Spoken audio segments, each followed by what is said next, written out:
Blog Talk Radio.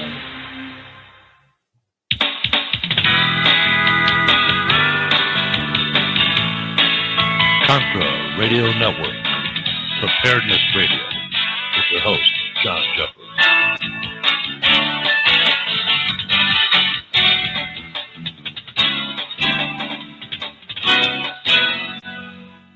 And good evening, John Jeffers here at the Contra Radio Network. Another exciting educational training episode for us.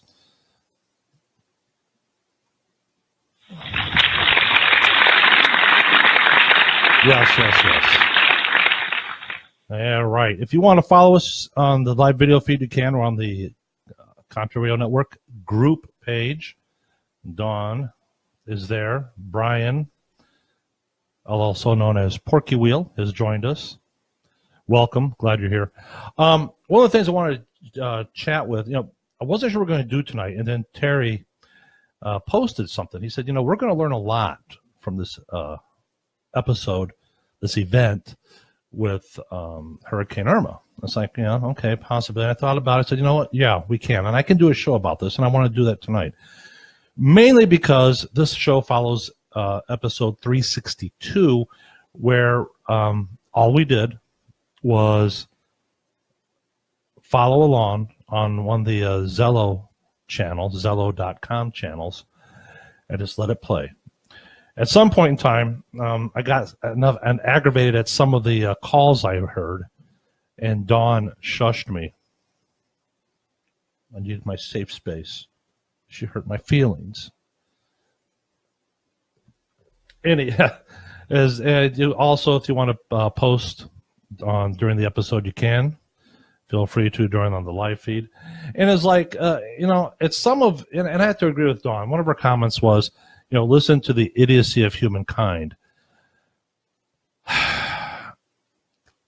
To a degree, I absolutely agree with what she has to say there.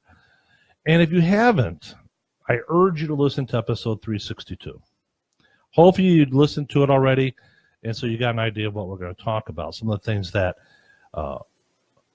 we have heard, what was said, what was done.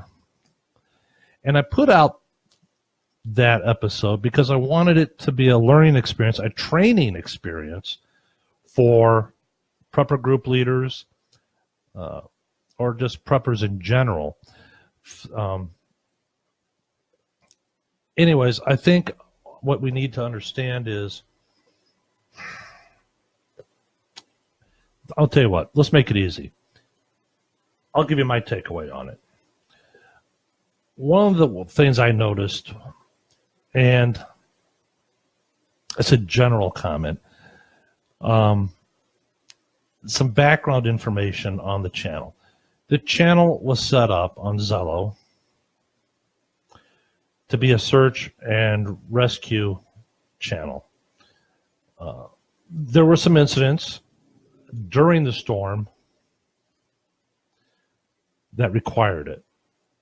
Now, granted, the people that were calling for assistance, I don't know, I'm telling you, I don't know the whole background story on them. All I can get is the same thing you would get, and that is what you hear is what you get. All right.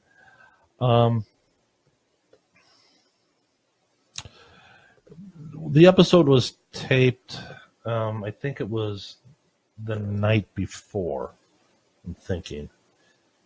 Yeah, I'm pretty sure, if I remember right, it was like the night before the hurricane did strike.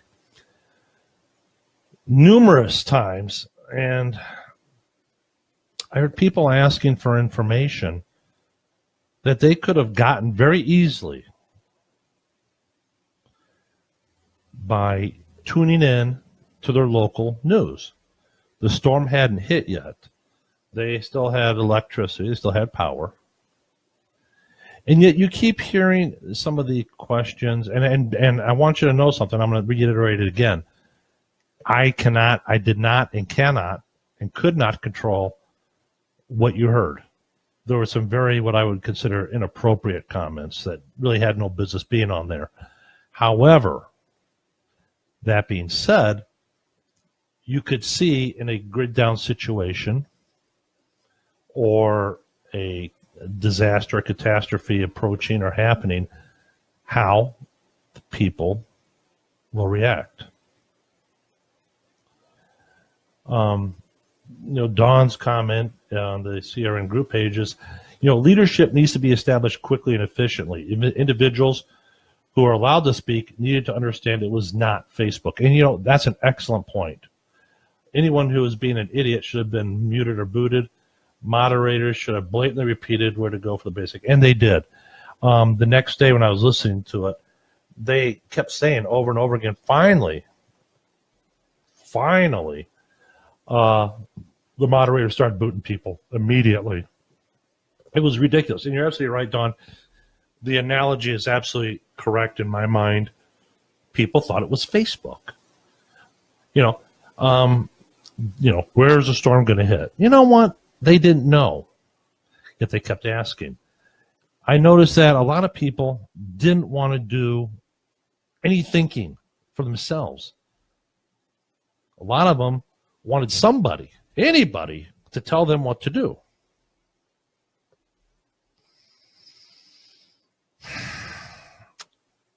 Including one individual who suggested that for clean drinking water to put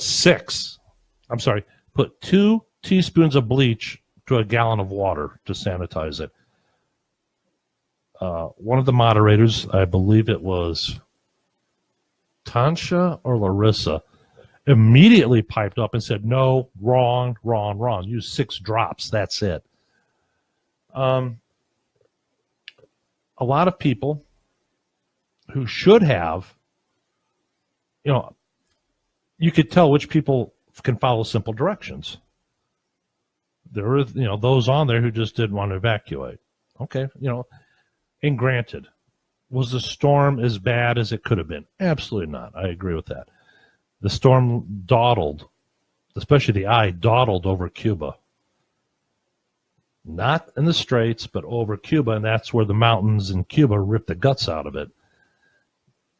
Maybe we owe the Cubans a little hand clap there. But my point is this. Many people did not want to follow simple directions. Listen to that episode. You will hear people asking the most inane question. It got so bad to the point I actually made a few comments. I just couldn't stand it anymore. And yes, there were children on there. And they were asking questions like, my grandmother lives in Naples. Do you think she'll be all right? It's like, really? Do these people have a magic 8-ball, crystal ball? Can they look in and go, oh, no, she can't. Oh, you may rely on it. Ask again later. But those are the kind of questions they got. And not just from kids, but from adults as well. You would hear people talking about trying to get out at the last minute. And they would say, oh, we don't have, I don't know, where can I get gas? The people, the moderators, the administrators running the channel, how in the hell are they supposed to know? Those are issues that needs to be, taken up by the individuals. Porky Will says he was listening for a few days after, and it showed there was no overall control either on the radio or on the ground, and some people didn't know where to get information. It seemed to be panicked somewhat. Yeah, but you know what? There are ways to get information out there. Julie, for example, lost power. As far as I know, I think she still is out of power. You see other people just didn't want to take any type of responsibility for themselves. They wanted other people to tell them what to do. And waiting till, 8 hours or, 16 hours before the storm hits and decide, you know what, maybe I should go. Gee, we're out of gas. Or I don't have a hotel to go to. Well, that's what happens when you wait to the last second. They wait to the last minute. Of course the hotels will be booked. They were telling people to get out, 3 and 4 days earlier, 96 hours prior. Where were you then? And like Porky Will, I had listened during the storm, and again, it's like, people, figure this out. Think for yourselves. And then I realized, you know what? They can't. You can't ask somebody to do something that they're just not capable of. Those are the people you do not want in your prepper group. There, it's said. Oh, we got a bunch of calls here. Let me get into them here. Let's get going here. All right. Terry. Howdy, how are you guys doing today? Terry, I understand you are back home and you have pneumonia. Is that correct? Yeah, I've been, something's been developing in me. Everybody, yes, I am back in Missouri. And I'm just been developing this cough thing, you know. At first I thought it was like, have you ever been in a city at night without a hat on, and then the next day you kind of feel it, you know, like in the back of your throat or in your lungs? You have the you have the consumption. I have a what? The consumption. Consumption, baby. All right. And we also got on the line. What? We got area code 318. Go ahead. Hello, how are you doing? Hey, how are you, bud? How's it going, guys? Yeah, we're talking about the Hey, episode. can I ask you one thing about that Zello thing? Go Zello, ahead. whatever it's called. Yeah, go ahead. I got it downloaded now. I'm not quite sure how it works 100%, Neither am I. but I was able to talk to Julie. I didn't hear anybody else talking. I don't know. That's what kind of threw me, because I thought it was supposed to be an open thing where you hear other people talking. I don't know if I'm on it right or if I'm doing something wrong. It depends on what channel you were on. The channel we're talking about was South Florida Hurricane Irma 2017. That was the name of the channel. Oh, see, I didn't know you could do that. Okay. Yeah, you sure could. Area code 503. Okay. Go ahead. I had just downloaded it, so I wasn't sure. So that's okay. You know, we learn by doing. Area code 503. Go ahead. Howdy, John. This is Jason. Jason, how are you, my friend? Good. I'm way out in the garage. I don't know if the reception's any good. No, it's pretty good. Jason, did you listen to episode 362? The live stream? Yeah. I listened to about 10 minutes of that, just about died laughing from the idiots, and then had to go. What was your impression? It just confirms that, I don't know, people are so clueless that it just boggles your mind how they can breathe sometimes, you know? These people are out driving and shopping. They're all around us. It's just unbelievable.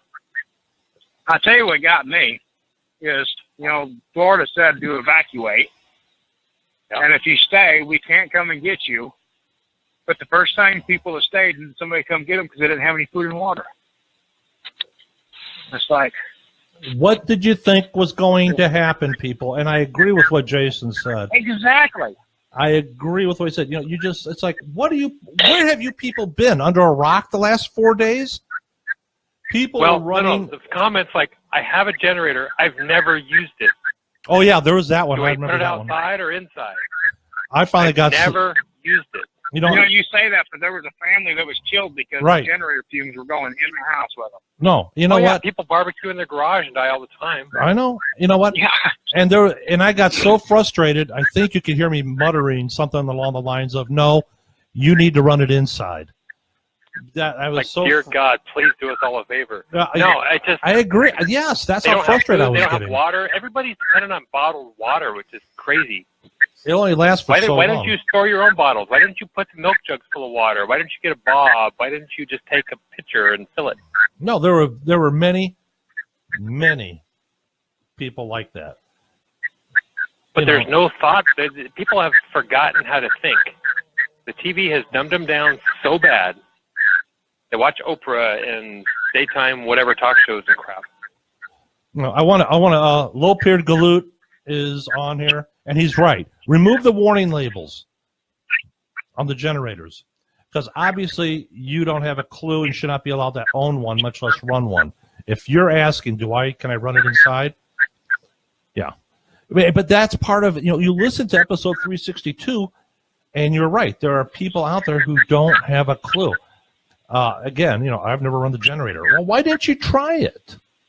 It's like when you get your prepping food, your dehydrated food and your canned food, whatever, and you've never had it, try it. Make sure you're going to eat it. Make sure you like it. Make sure it works so you know how it works. It's the little details, and you hear people on the channel just oblivious. I'm surprised, and the worst part is they allow these people to vote. They allow them to have kids. They allow them to procreate and make more people just like them. They would ask you what they need to take. So I was just like, oh my Lord, are you kidding me? Why are you, and then they had the one woman who stuck around, a single mom with 5 kids. And if you listen to the next day, I don't know what her case is or was, but I'm thinking, you know what? You're a single mom with 5 kids? Find a way out of there. They had bus service. And they also had Florida. You know what? I think the state of Florida did a pretty damn good job of not only getting the word out, but they said, if you need a ride, call us. We will come get you. What more do you want? We will take you to a shelter. Hey, I have some observations that I'd like to note out about some things like this. Well, you going to share them, or are you going to make us wait, or what? yes, I can hear you. Yeah. Okay. Well, I didn't know if you guys could hear me or not. Anyways, I've noticed some things about during my trip here to Louisiana and Texas. Now, there's a lot. Before, I would say a lot of things, just like y'all, like, what the hell's wrong with you people? Why can't you figure these things out? How come you're not ready? I am now in the mindset that there's a lot of people, and it doesn't matter your income level, your education level, the state you live in, or the kind of place that you live in. It doesn't matter, because I've seen people that have a lot of money and some people that have no money, and it has nothing to do with it. High education, no education, doesn't matter, because when it comes down to it, our society is simply not training our people to think like they need to be a prepper, like they need to take care of themselves. Because there's a friend of mine who bought a generator, but he bought it after the hurricane, after the power cut back on. Okay. But he learned a lesson from that. Okay. And then I asked him, how you gonna keep the gas for the generator? I don't and know. A lot of people are not learning the lessons or thinking it all the way through. And that doesn't mean that he's a dummy. It's just that a lot of people are not in the proper mindset to be self-sufficient and think about the big picture instead of what has always been there for us. The electricity, the computers, the grocery store, the gas station, the police department, the fire department, the government. Okay. So, look at Gary Mole. Okay. What about Gary? Does not have a PhD. Doesn't. No, he doesn't. Okay. He is not a Nobel Prize laureate. But I'm going to tell you what, Gary Mole will be a survivor. Yes, and he he's will. smart in many ways. He teaches his children to think about things differently than a lot of other people do. A lot of other people think about, what are you going to look like when you go downtown? One of the things But that if you're one of my boys, my boys is going to think about security when you go downtown, all right. because there's bad people, right? I mean, this ain't, it's a mindset of people. We're not, as a society, we are not being trained how to take care of ourselves. Mm-hmm. We want other people to take care of us.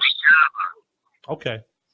One thing that Lopard said, and that's why I was kind of giggling, it says somewhere along the way we stopped letting nature take its course. Now we put the weakest in charge. I blame beer. I blame a lot more than beer. And Lopard's right. And he's tacking on to exactly the same thing you said, Carrie. And that was this, seriously. And that is, we have let people go to the point that they've become dependent upon the government to tell them what to do. The government tells them what to do and they don't want to do it. Okay, fine. Try to talk. I don't, and Lopard says, I can't give away 55-gallon drums. Nobody preps. Now, I want to address Dawn's. I want to address Dawn's thing. If you remember, if you listen to episode 362, everybody was losing their minds about a dog being abandoned by the owners, left in the mobile home. The owners took off for a shelter or whatever. And this went on for a good half hour, I'm guessing, if I remember right. And you sit there and you're thinking, okay, I'm already pissed off because the owners left their dog there. And it's like, how irresponsible can we get? I know Dawn and I were, raging about it. We were pissed about it. And then you had, people coming on. You had one guy coming on, I'm going to go to the trailer and I'm going to shoot the dog, put it out its misery. It's like, really, this is the kind of crap you prepper leaders, you people who are preppers, who have radios, you're going to hear. Now, one of the best things I could tell you to do in a situation like that, do not transmit. Just listen. Listen. You'd be surprised what you hear if you just listen, as opposed to sitting there just waiting to say something. You know where I'm going with it? So if you go ahead and you listen to it, you'll pick up a bunch of different stuff. And that's why, first of all, I didn't take any calls on that episode. I just wanted us all to get an idea of what we're thinking, what we're looking at, what could possibly happen. Now, Porky Wheel, he says, hey, welcome to my world. His communities all think like that, and that is nobody preps. And you're right, Tim. Tim in North Carolina is right. He says the best comment on the dog thing was the dog is probably worth more than most of the people out there. I can't disagree with that. I really can't. But I say, if you listen to the episode, we got more callers. Hold on, let me get to you. All right. Area code 253. Go ahead. Hey, I wanted to just kind of put something out there when he was talking about the fact that PhDs are not the smartest in the bunch when it comes to survival versus. Do you guys know the story about the 18-wheelers stuck under the bridge? I'll play.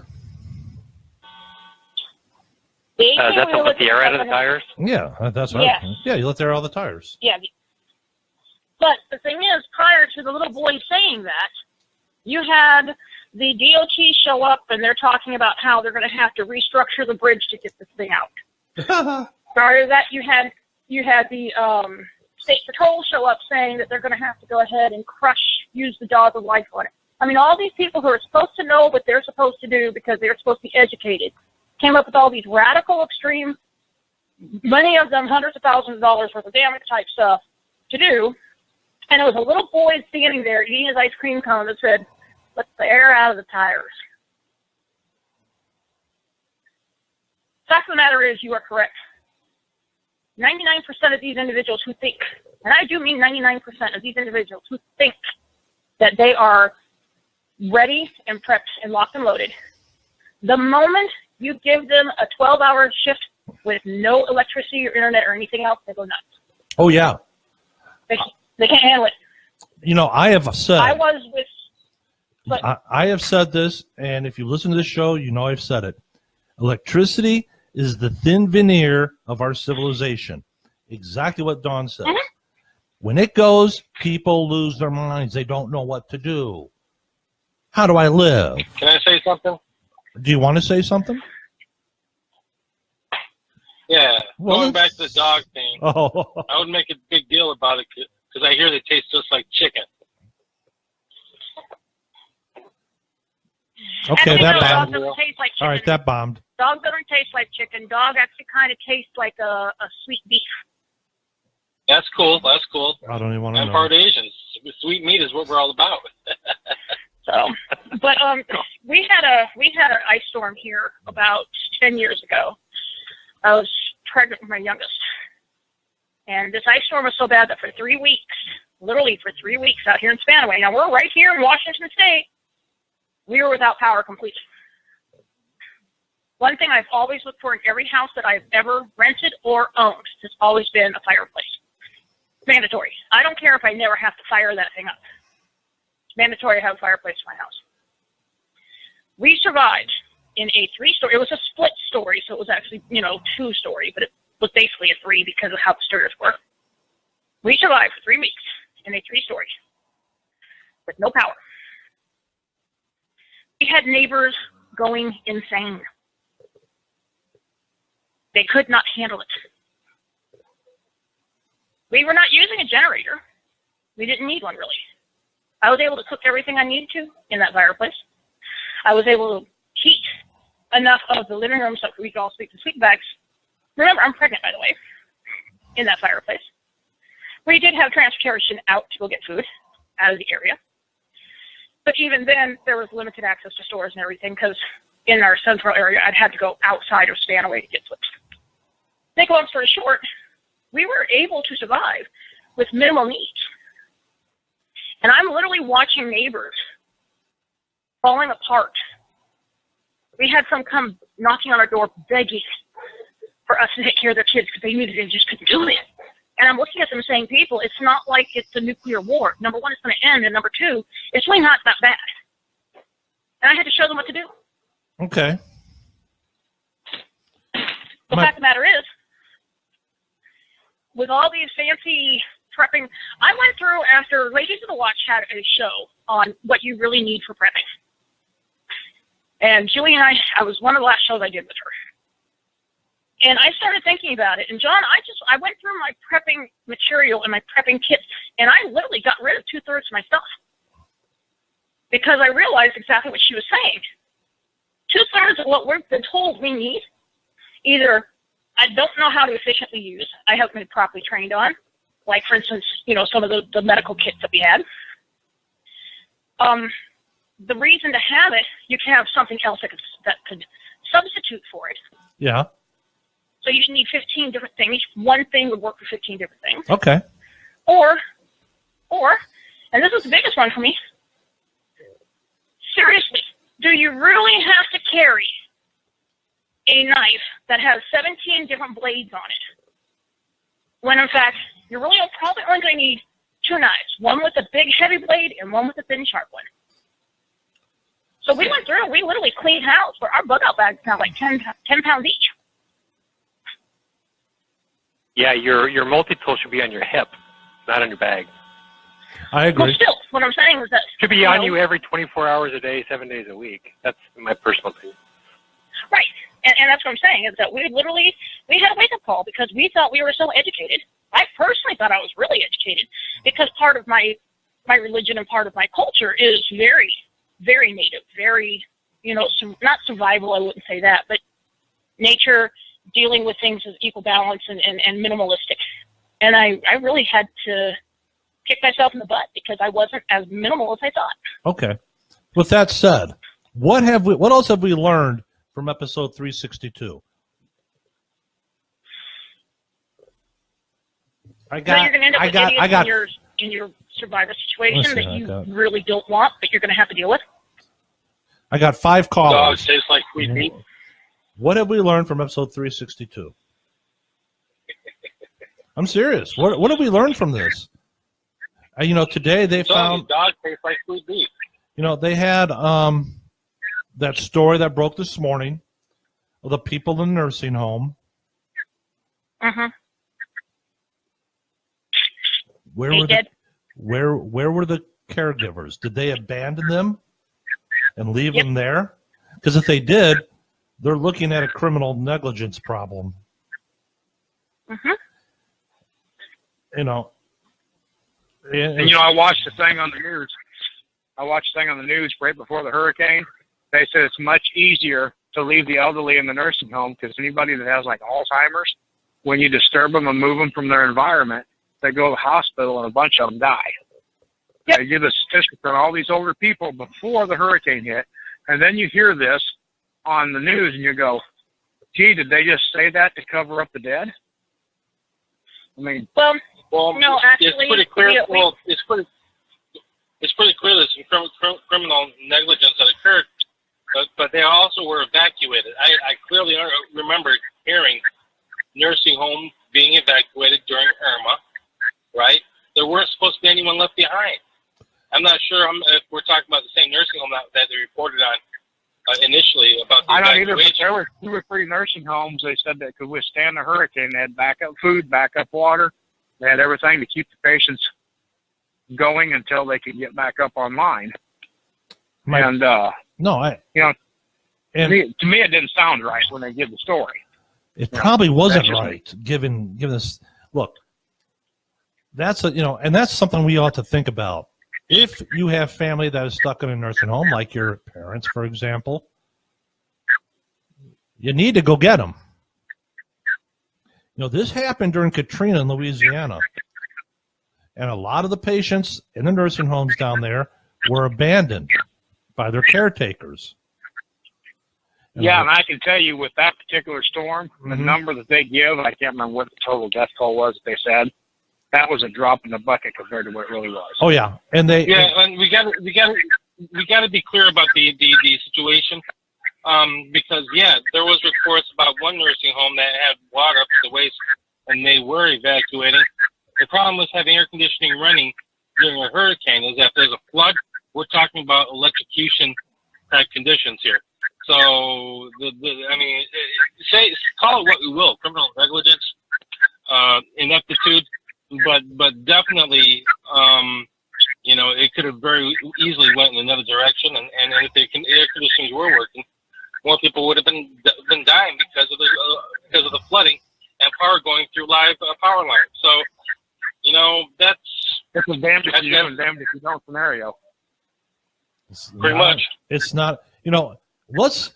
How about this? People are going to loot, not food and water. Apparently they're going to loot for what? Gym shoes, Air Jordans, TVs. Really? Look, This Here in Katrina, they showed this one guy that broke a plate glass window to steal a flat screen TV that was halfway up the middle of the screen in water. He's pushing it down the middle of the road in water. I get it. Proud how he stole him a new TV. And I'm thinking to myself, how bright is this guy to push a TV through water when it's not going to work? The problem, because we have to. There are going to be people that are going to be out there looting. And granted, I think they're the dregs of society. They're not looting Yeah. for survival purposes. They're looting for material purposes. Somehow that's I going to didn't make see their one life more. looter. In all of the alternative Twitter viral videos and everything else, I did not see one looter that was looting food or diapers or toilet paper or No, I get it. I agree. things like that. I agree. And if they were looting for those items, food, water, toilet paper, whatever they needed, that's understandable. What's not is, Yeah, because most of that's going to go bad just sitting there, so they might as well. And I'm not one that likes to lift anything up to start with, but no, I hear you. it's like meat. It's like meat. If you go to the store and it's cold and the power's out, you know it's going to go to waste. So if you don't have food to eat, I would have no hesitations on doing that to feed my family. No, I get that. And I would turn a blind eye to it. I would turn a blind eye to it when it comes to food. If I saw some woman with a shopping cart and she's, got baby food in it and she's, all this other, I'd probably help her. Seriously, I would. Oh, yeah, I agree. But I will also tell you, if I went around the corner and found that same individual, because we are on a radio show, so I'm not using my profanity.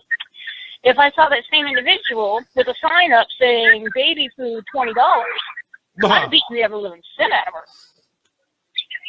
Do it. Use profanity. Please, do it. I'm not joking. You're disappointing us with your mild manner here tonight, Don. Don't you ever confuse me again. You guys, I have to watch my language because we have relatives in the house who happen to be very Christian, and I'm behaving for them. I thought I told you to get rid of them. Then repent later. Just put some bleeps in there.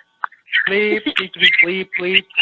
Anyway, I'm going to go ahead and go. I just wanted to let you know that, put my 2 cents in on what happened. I did call after John went off the air, and, I went into the Zilla channel after John went off the air. There were 6 individuals who were booted by the time I was done. I was one of them. One thing, Dawn, before you go, you're going to start doing conspiracy theories on your radio show on Friday nights. Is that correct? Okay. I am going to be doing a conspiracy theory. I decided every night I'm going to do conspiracy theory for about 20 minutes, then I'm going to go ahead and continue with the current events like I have in politics. Very well. Okay. All right, then. Thanks for calling in, Donna. All right, talk to you later. Bye-bye. Bye. Okay. Jason, I haven't heard from you. What do you think? I have not heard from you lately. I'm more interested in the island type stuff than Florida. I've been watching the articles all week long, and they're really the terrible stories are about all the Caribbean islands. Oh, it's horrendous. They have no drinking water, which just blows my mind. They're in the middle of an island. They know it's coming, and they don't have something to drink. I believe it's. Yeah, I think it's St. Martin. That's why I've been posting stuff about distilleries. I'm like, come on, you guys can build a distillery or something, for $20. They've got a Good story one's $100. on St. Martin's. I believe they have armed gangs roving. It's on the verge of. Some of the islands are virtually uninhabitable. Like you said, there's no water, there's no power.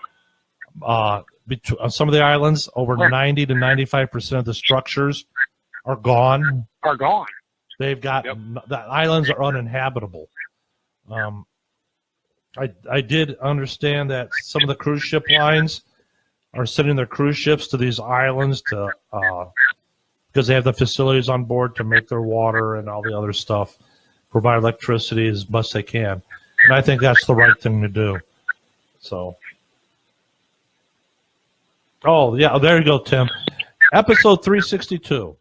How many times did we hear, and I quote, "Yo, anybody know when the hurricane gonna be here?"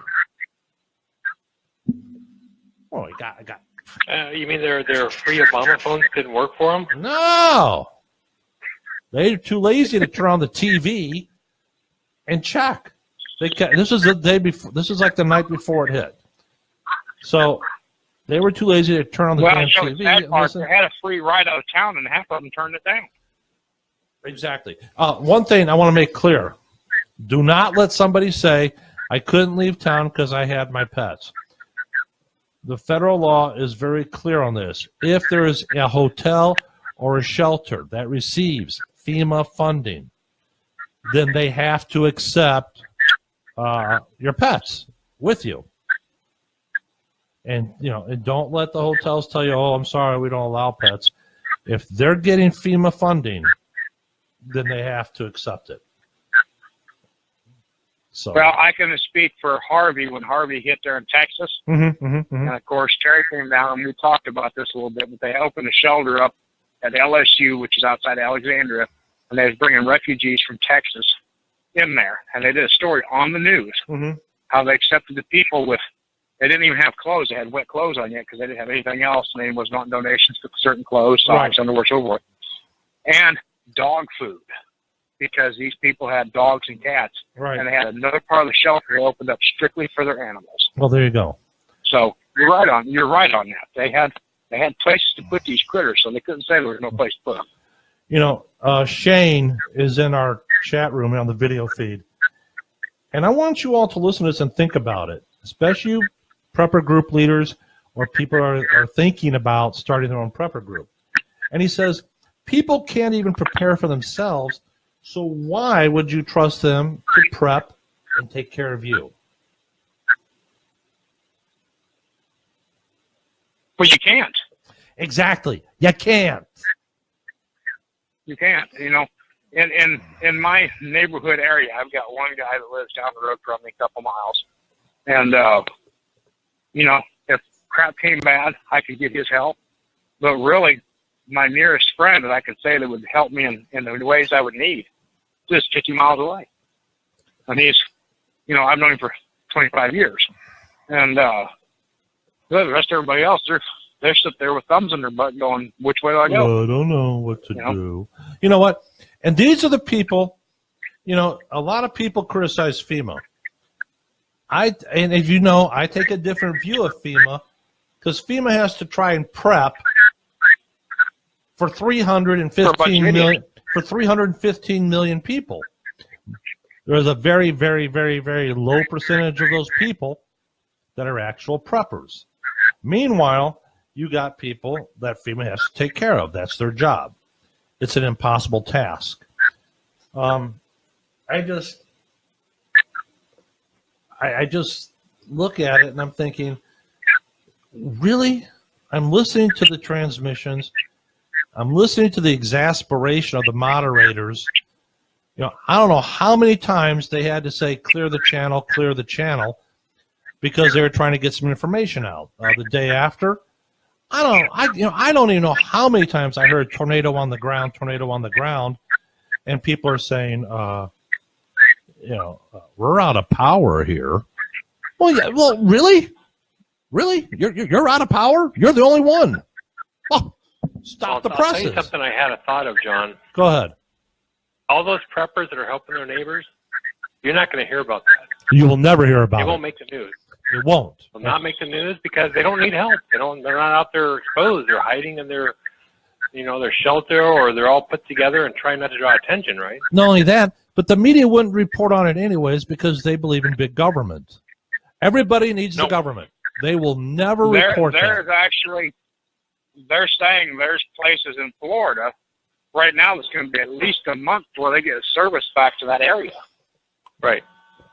You know, and I was talking with Julie, and she said that they had a washout in their driveway, and apparently they got it fixed because they are able to get to a town now. Mm-hmm. But it was 5 foot deep and 20 feet wide that washed out of their driveway. Whoa. And to my knowledge, they came out pretty unscathed, other than, right. They lost power and so forth. But as far as I think she said there was a quarter inch of water in their one house, but no water in the houses. So they really came out very well on it.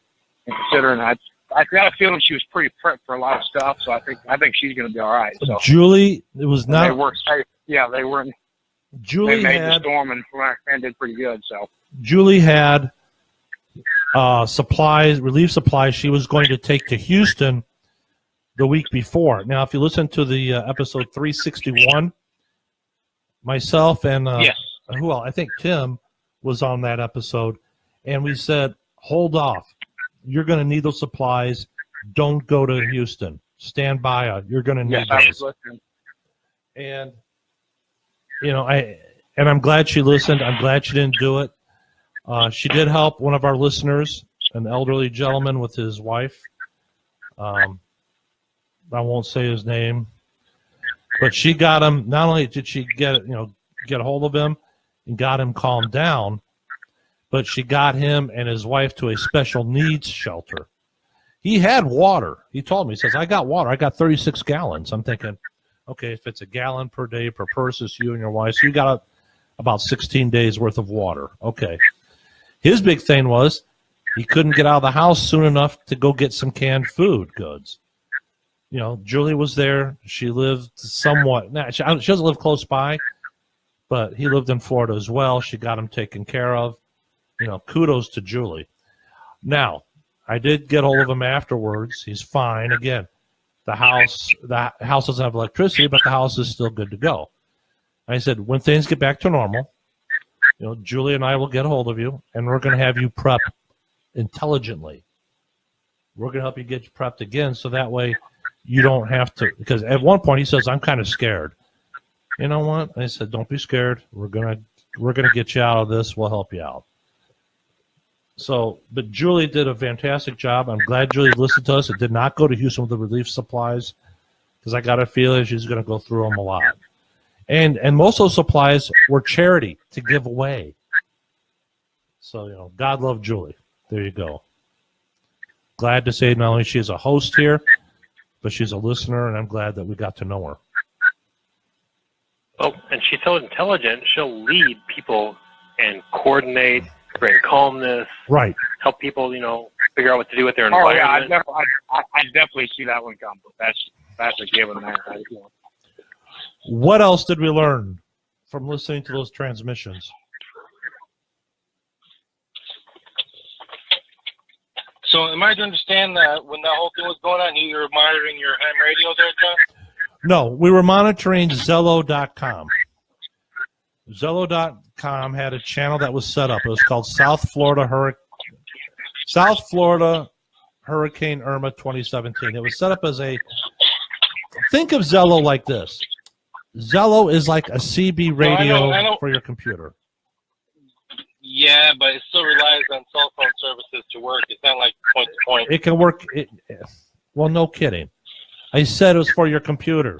Do not. I wouldn't use it for my cell phone, because if Terry's still on, Terry used it. He said it ate up his data plan like nobody's business. But you could use it on your computer. Yeah, it uses up your battery a lot too. Okay. That's the biggest problem. One of the biggest problems that I had was constantly trying to keep my cell phone charged, because I was constantly having to use my cell phone, not just for Zello, but for talking to certain people, like regular phone calls, Right. which I had a lot of phone calls, a lot of texts, but also I needed the maps for navigation.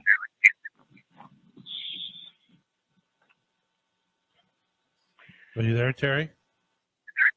Yes. Oh, okay. Can you hear me? Yeah. I didn't know if you had finished. So, hey, John. Yeah. I downloaded to my cell phone, and like I say, I've only got a couple people on there. So when I just shot a message, and they responded back, and we chatted back and forth for a little bit, and then it was done. So I haven't really noticed it eating my data up. Well, I did hear some comments that ham radio was the only place working in parts of the state. that's probably true. They didn't have any details about it, but there were definitely pockets that were ham radio communications only, doing the relays and stuff.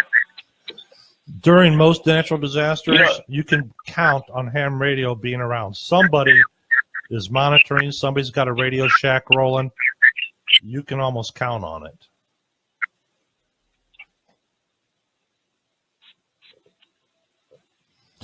What's that, crickets? Is that crickets I hear? What is it? Oh, it probably is. I'm sitting outside, so. All right.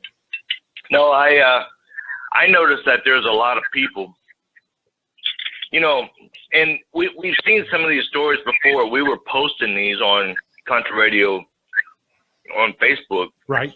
and stuff, and I was posting on the Country Prepper. The fact that I didn't see in Louisiana or Texas, I did not see the Red Cross. Okay, here you go. Now, I want you all to I listen did- carefully.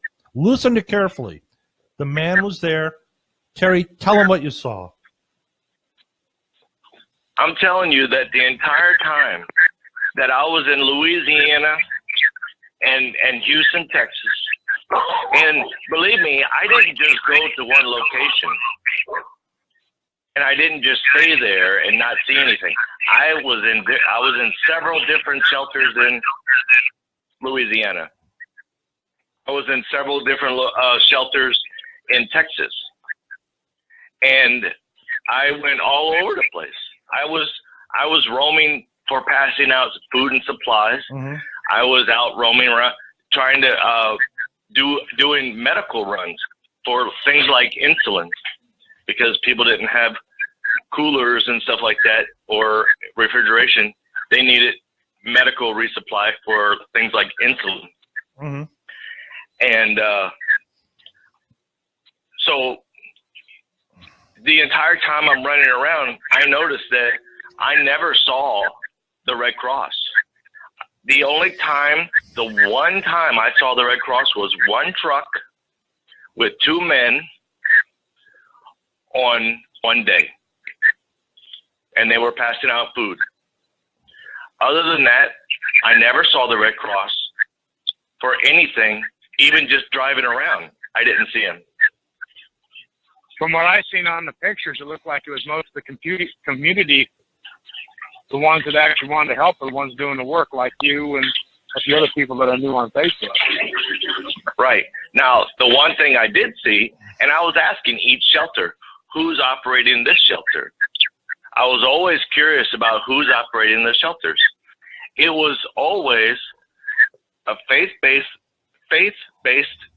organization, like a Christian church, and it was teamed up with the local city municipality. In other words, they were kind of like the church was doing it with the blessings of the city council. And because, you know, things are kind of coordinated like that. You know, they were trying their best to coordinate a lot of different things. And so that way you're not doubling down on the same things and resources. If it does come in from the government or the army or anything, they know where to put it and things like that. All right. So what do you know about the Red Cross? They're obviously a 401c or whatever organization. They're not-for-profit. Do they get any funding? What resources do they actually have, and how is it being allocated? Is anything like that publicly available? I didn't see anything. Yes. Now, I did see some Facebook, some stories that's from One American News Network, which is a station I've been watching more and more, is that they've been staying in some very high-priced 5-star hotels in Houston. And then there was some reports that they're out there in some of them. They're helping the more, I'll say, affluent population. Yes. The people who live in nicer houses and have bigger incomes.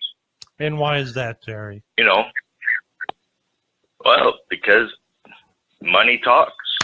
They know that sooner or later, these people are, you know, hurricane's going to be over, society's going to get back to normal, and they want to support the people who's got political. We need pull. a donation.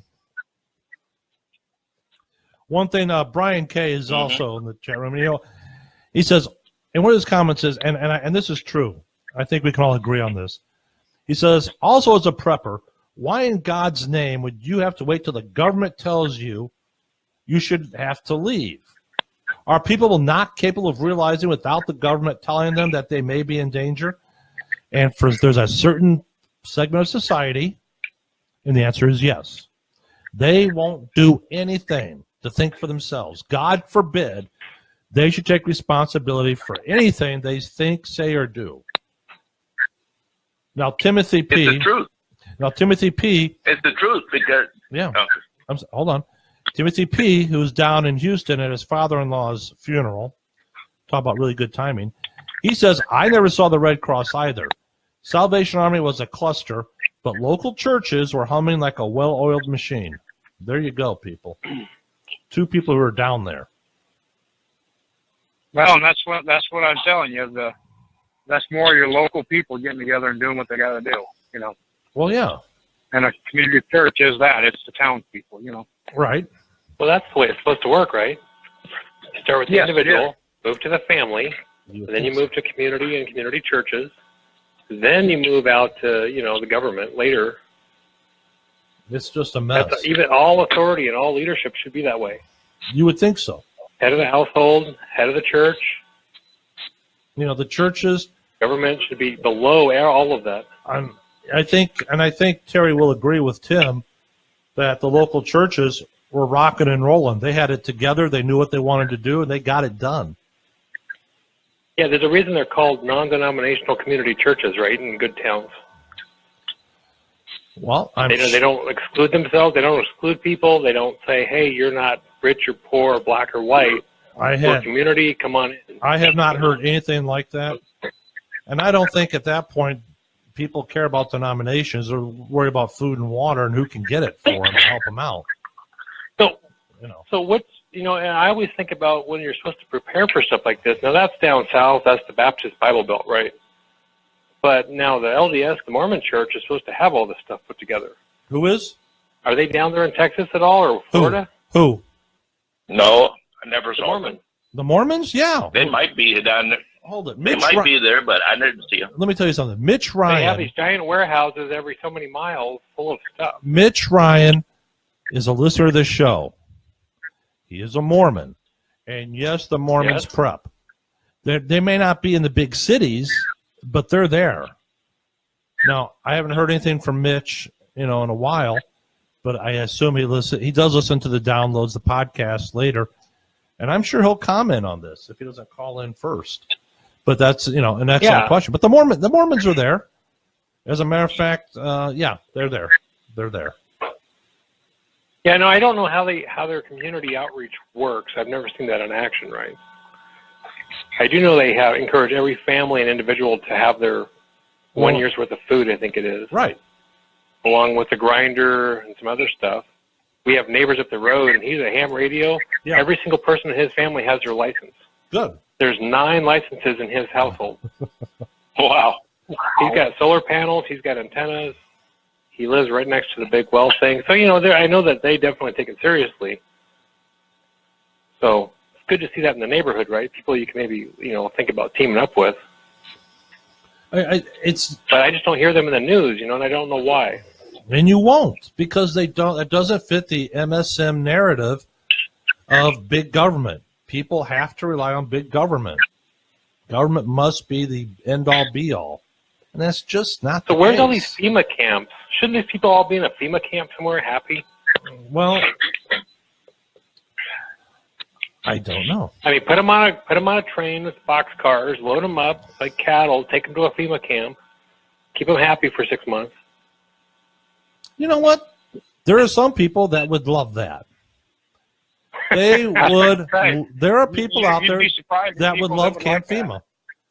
There are people that would sign up for 6 months at a time at Camp FEMA because that's what they're used to. That's what they know. They're used to somebody free TV and a place to sleep, right? And you'll get free food. You will get this amount of food every day. Three squares a day. You will get shelter. You get an hour in the yard for exercise. Yeah, that's my point. Get a Camp jump FEMA. And if you give them video games, they'd never want to leave. There are some people there, some people in a segment of our society who would love Camp FEMA. They don't have to make a decision about anything.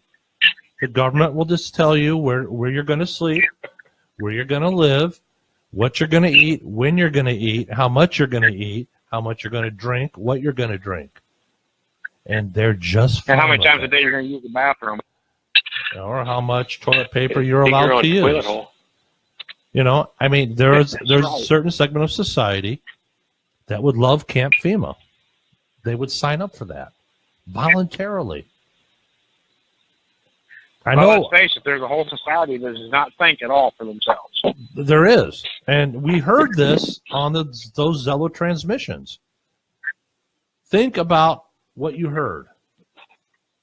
Think about how many times you heard the same question being asked over and over again. One thing is for certain is that when people are doing something like Zello or listening to a radio, if they're sitting there just waiting to talk, waiting to say something, they're not listening. They're not hearing. Because if they did, they would have heard the same answer to their question 20 times prior to them keying up and asking. So, yeah, there's a certain A lot of them are just trolls, though, John. They're just being stupid. You know what? Some of them were.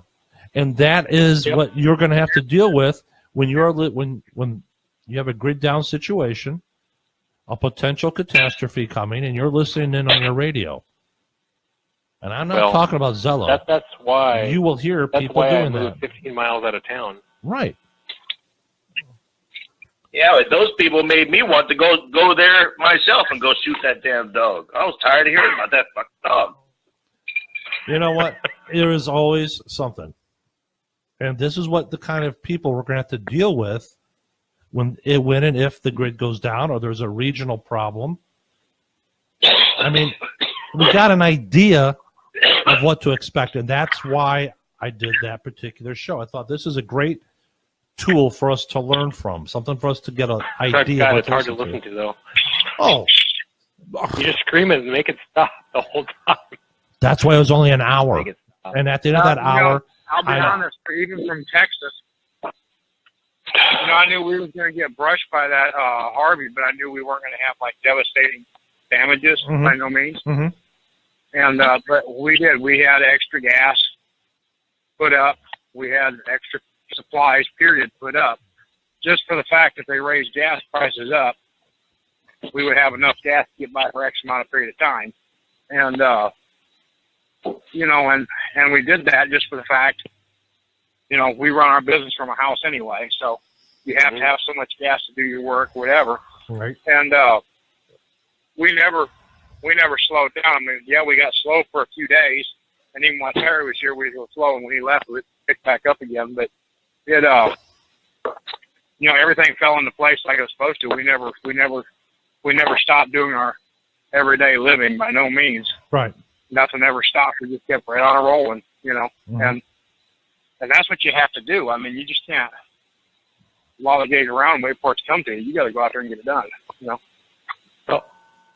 So And how believe are me- you storing gas at your place? Do what? That's always been a problem. Storing gas is one of those things. People didn't have tanks. They didn't have more than like a 5-gallon can maximum. And I'm not sure how I'd store more than 20 gallons. Well, Gasoline, good for what, 6 months? well, actually, some of it ain't much good after 30 days if you're not storing it right. But Yeah, no, exactly. with different products like Seafoam, stuff like that, you can get gas to last quite a while. But the thing about it is I have a need for it regardless, so it's not going to set that long, And So you've got tanks or special above ground tank or something? no, I just got gas cans, but I have good additives I add to it, And Yeah. Well, I mean, that's one of those things people don't think, right? I can use, if I really want to put it in a can of store, I probably can get at least a year's use out of it if I really worked at it. But Sure. but Yeah, see, I use Stable, and I've got enough Stable to do 300 gallons, I think it is, right? Just buy it on sale.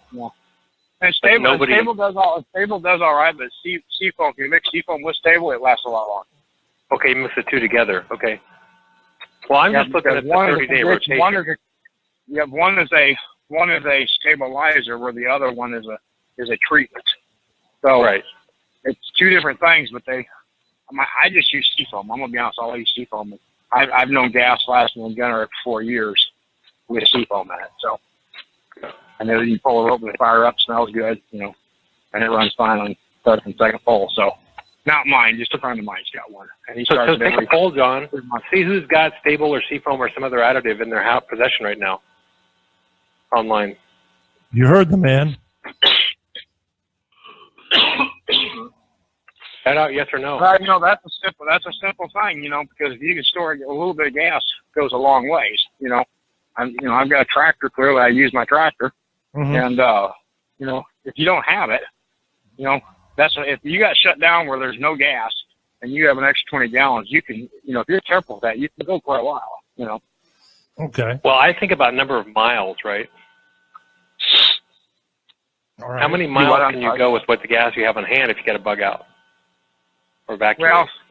Well, for me, if I don't know if I'd have to ever evacuate for where I'm centrally located, but just for the stuff I do around my place, 20 gallons, I could last me a long time. Yeah, because tractors don't use that much. No, I got an old tractor, I got an old truck, but I got an old car, But either way, the car gets good mileage, 5 gallons of gas, and it'll, last a long time if you're careful with it.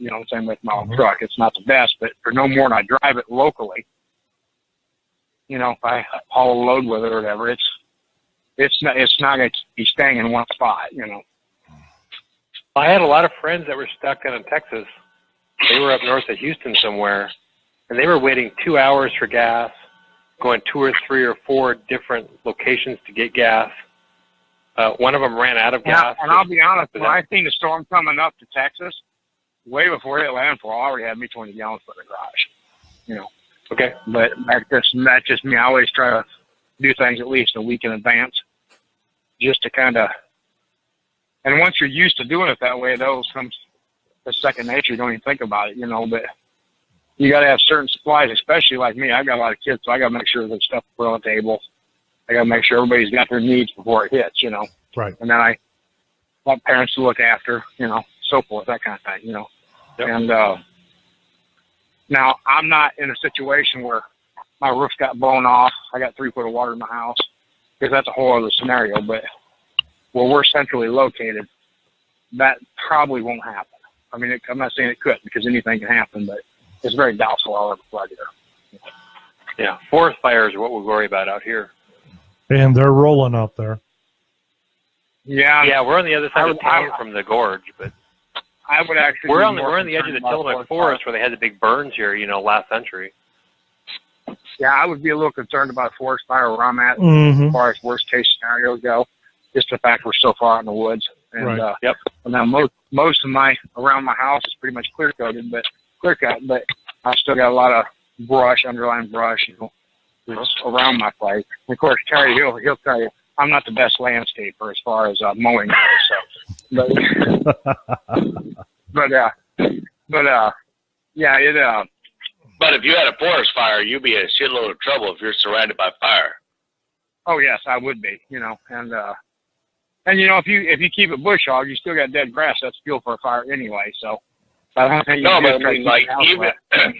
even if the I'm talking about if the trees that are near your home fall down, they could potentially hit your garage, go to the house. Yeah. That could be catastrophic. But Yeah, but I'm fortunate. So I got a highway between me and you know, there is a highway on the other side of my tree line. So fire would actually have to jump over highway, which I'm not saying I can't do, because I can do, but yeah, I'd be more concerned of that per se than like a hurricane taking my place out, you know. All right. There we go. well, I noticed that I saw a lot of people say the same things. It came so quick. We weren't ready, or we didn't know that it was going to hit us like this. And I'm like, you saw a hurricane coming. Yeah, like This isn't. I mean, a hurricane is not like a tornado. Now, I tried to just simply listen, and I'm like, you know, but I did say a few things like, you had a couple days, yeah, but we didn't know if it was going to hit us. Yeah, that's I'm right. like, That's right, because you're special. why do you take the chance? Why don't they? And you know, Go ahead. I tell people, you know, how hard is it to spend $100 on a few extra supplies if you're not sure? Because a hurricane isn't like, and you know, you have a week's notice that's coming. You know, if you fill up your vehicles with gas and you buy a few extra bags of groceries, I mean, you didn't waste anything. You'll still use it. But if it hits, you're covered for so many days until it clears up, at least in this part, you know, because it's generally going to hit different. If you have a power outage, you could, Katrina, I think we was out of power for 2 weeks. And that was back when I had power pulse. Mm-hmm. And that was, it hit at a time when we was having a really bad heat wave. And I ain't going to lie, that was a slight bit of a pain in the butt. But, you know, we survived it without a problem. I mean, other than it being so hot, I mean, we cooked, we did this, we did that. I mean, we didn't have an issue that way, but it was really hot that particular time. So, but, you know, my shop was the only one that was open because everybody was knocked out without power. And I was too, but my rack run out 12 volts and had a gas air compressor. So I was still able to keep my shop up and going. And I worked all the way through the whole entire hurricane. Well, there you And go. I was the only one open. So. All right. All right, let's call it a night, gentlemen. I appreciate you all for calling. For those that are listening in and commenting on the show, I appreciate it. I wanted to get this out here. Don't forget, Dawn's going to add a new segment to her show. Friday nights, talk about conspiracy theories. And I don't know when we'll hear from Julie again. I'm guessing once they get things back to normal. As of right now, they don't have any electricity at her place. So that's not a problem. If I got to fill in on Saturday nights for a while, I can do that. Not a big deal. We can do this. Hey, John. Yeah, go ahead. There's one more piece of news I want to say. Was that now, like we said, I got a little sickness, like a Consumption. beginning stages of pneumonia, right? The consumption. It could be from bacteria, or it could also be from allergies or dust. so it's like I'm doing my best to recover before I accept antibiotics. You're a plague I rat. told Go the get some doc, antibiotics. I said, Doc, let me try to get rid of this without antibiotics if I can. Just go get, So anyway, stop being a plague rat and go get the antibiotics. Be infecting everybody around Well, you. nothing else. Get you some. I would say get you some local honey, but you didn't get any local honey while you was here for it. But a good hot with some local honey would work good. anyway, there's You can one already more have thing. NyQuil and sleep it off. You Yeah, already have antibiotics in your house. I do have antibiotics. Oh, okay. Anyways, Okay. anyways, the point I'm going to make is that you can get sick from a lot of these situations. Right. There's a lot of sickness that roam around, and I don't see that in the news a lot. But there was one guy in Houston that got a flesh-eating virus in his skin. He almost lost his life. He almost lost his hand because he got that flesh-eating virus in him. And So what are you waiting for? because he was in the floodwaters helping out his neighbors. So what are you waiting Oh yeah, for? anytime you have anytime you have like bites that have got little stabs on them, and you're in that flood water where you got raw sewage and everything else in it, is a big. We got typhoid is a big, Terry. No. No, he was not. He was not in sewage water. He was not in anything that was. You would think that was toxic. They said that during the story, but it was just regular flood water. Yeah. That's what Okay, they so said. mixed food in there. Okay, that's good. Typhoid Terry Well, no, strikes you- again. you would be surprised on what Typhoid flood Terry. waters in them cities. That's you. Well, you Who gotta. said that? You actually got to worry. Believe it or not, you got to worry about mold. There's all kinds of bacteria you got to worry about because when everything's been water soaked, it grows a Yeah, fungus. there you And go. the Yeah, chemicals that you put in it are pretty foul. it's official. You're now under quarantine. He's Typhoid Terry, running around Missouri. Yeah, who said that? Typhoid Terry. Who said that? Timmy over in North Carolina. It was not me. Tim- It was not me. It was Tim in North Carolina, and I'm laughing at it. Typhoid Terry. Yeah, that's a good one. That's a good one. That's not bad. That's pretty good. They had me giggling over here. I read that. But I've already had pneumonia once, and that was brought on from So what are you waiting hay for? fever. So what are you waiting for? Go get the antibiotics. Quit being a dumbass. Go get the antibiotics and get yourself taken care of. What the hell's wrong with you? That's why they're there. That's why you're Typhoid Terry. Go get the damn antibiotics. Yeah, I'm gonna go ahead and take my leave. So my final words at this point will be: prep today, survive tomorrow. Yep. Good. Basic rules to live by. You're right, buddy. Thank You're you. right. Good night, Chuck. All right. That's all right. Typhoid Terry, you got anything else you want to say before we call it an evening? Yeah, I'd like to say. Hey, good night. You are a sick bastard. I think I'm going to get hand sanitizer to hang up my phone. It's that bad, I know. It's just oozing out of my computer, believe me. Good night, guys. Thanks. Look, have a good one, guys. All right. Good night. All right. This should wrap it up for another episode here of Contra Radio Network. Just episode 363, what we have learned from episode 362 when we were listening to it. If you would like to listen to it, you can. I don't know how much longer it'll be available. As far as I know, it's not a problem. So episode 362, give it a listen and come up with your own ideas, observations, maybe something we didn't think of or hit on. Give us a call in the next show. Next show here on CRN will be Dawn's show, the Contra Dawn show. Well, she'll be starting a new segment called Conspiracy Theories. And she will enroll that into her regular show. All right. And again, I don't know when we'll hear from Julie again. That's fine. She's got far other more important things to worry about than doing this show. She'll be back when she's back, and if necessary, I will jump in on Saturday nights if we feel it's necessary to do it. And that's about it. Okay. I want to say thanks to Tim, Brian, the Porky Wheel Man himself, Laperd Galoot, Brian K. I don't want to miss anybody here. Shane H. Don't want to forget him. So anyway, and who else did I have on here? I think I got everybody. And Dawn for calling in. Thanks, guys. Thanks for being a part of the show. And Jason V, thanks again, buddy. I appreciate you checking in also. But again, just want to make sure that Terry will from Northern Ireland. Terry will spread the disease that ends humanity. Go get the meds, Terry. You goof. All right. Anyways, the sickness is still going to come. Jason's absolutely right, and people are going to be drinking the water.